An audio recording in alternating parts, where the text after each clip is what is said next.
Welcome to Jobbed Out, the wrestling editorial that reminds you that if you go up against a Japanese man with an Italian name who happens to be the face of a generation, you're gonna lose. Fight! Fight! Fight! Fight!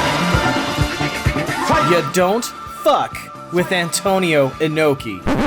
Yeah, I know, that's not normally how I start these videos, but Antonio Inoki is the level of star in Japan that makes Hulk Hogan in America look mid-card. The man's been in movies, he founded New Japan Pro Wrestling, he main evented the largest show ever in North Korea, he fought Muhammad Ali, kinda. Add to that a 32-3 shoot fighting record, Antonio Inoki is largely regarded as one of Japan's biggest names and as one of their toughest wrestlers of all time. Suffice to say, getting in the ring with Inoki in the 1970s raised your stock. Just like any heel that set foot in the ring with Hogan in the 80s would get a great payday, as long as you do business right, that is. Apparently when it came to that last part, nobody told the Great Antonio. The Great Antonio was a Yugoslavian who arrived in Canada as a refugee after spending a portion of his childhood in a World War II displaced persons camp. Yikes. Once settled in his new home of Montreal, Quebec, his goals seemed largely to be around feats of strength, twice landing himself in the Guinness Book of World Records, and once nearly being arrested for essentially hijacking a city bus by tying a rope to it and pulling the thing around. The reason why he wasn't arrested? No officer was gonna try to cuff him, and that's a shoot. Now, a fair few people have seen this match, and the ones who haven't can just look at this screenshot and know this is gonna be embarrassing. And in a way, you're right.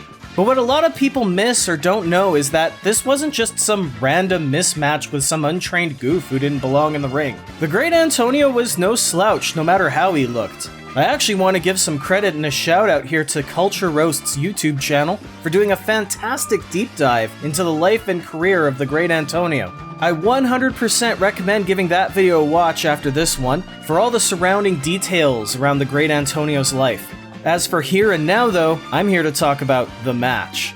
Leading up to this event, Antonio Inoki had been working his ass off to show the world that he, a pro wrestler, was as legit as it gets, fighting boxers, mixed martial artists, world champions across numerous sports, and almost always coming out on top. The unstoppable force before Hulk Hogan was in need of his own immovable object, before Andre the Giant. So the Great Antonio was consistently being booked, defeating 3, 4, sometimes 5 wrestlers at a time in handicap matches to show that he was indestructible, even landing himself a win over Antonio Inoki himself in that other match they had a month earlier. But tonight was very different. December 8th, 1977, during a New Japan Pro Wrestling show in front of 2,500 fans, things fell apart and fast.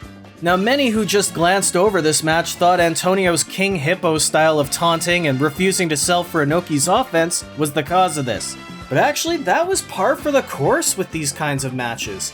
If you sell every move after all, then you're not immovable, are you? It wasn't the fact that the Great Antonio was brushing Inoki's initial offense like it was too soft, it was that his retaliation was too stiff. After a couple comedy spots, Inoki slapped Antonio in the face, and the entire mood of this match changed.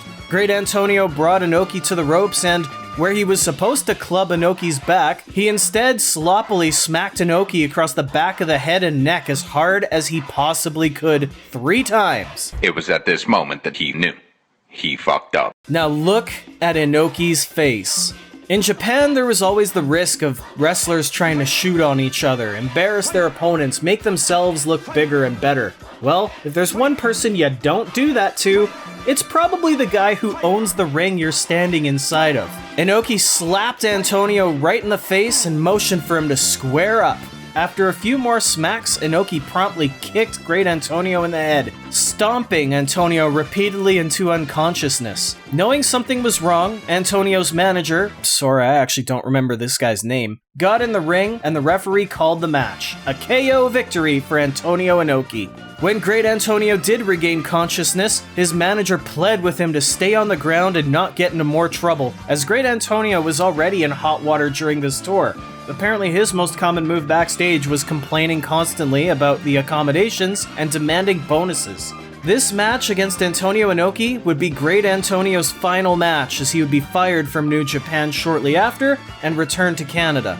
Again, Culture Roast does a definitive job in detailing Great Antonio's life before and after this match, but it's pretty clear that the events here are the result of ego, sloppy technique, and possibly undiagnosed mental illness, as we would learn in his later years just how, quirky Antonio was, even declaring himself to be an alien to passers-by as he sat on city benches across the street from fast food chains. The Great Antonio would never be a name in pro wrestling again, but he was widely regarded as a local hero in Montreal for his feats of strength and his public appearances, despite living in poverty all the way to his death in 2003. Now as for Antonio Inoki, well, he did alright for himself. The future WWE Hall of Famer got into politics. He single-handedly negotiated the freedom of political prisoners from both Iraq and North Korea. However, his political life would not be without scandal, as his first stint in the House of Councilors was marred by embezzlement and ties to the Yakuza. Yes, that Yakuza. He would re-enter politics in the 2010s, with his goal being to unite Japan and North Korea as allies before retiring in 2019.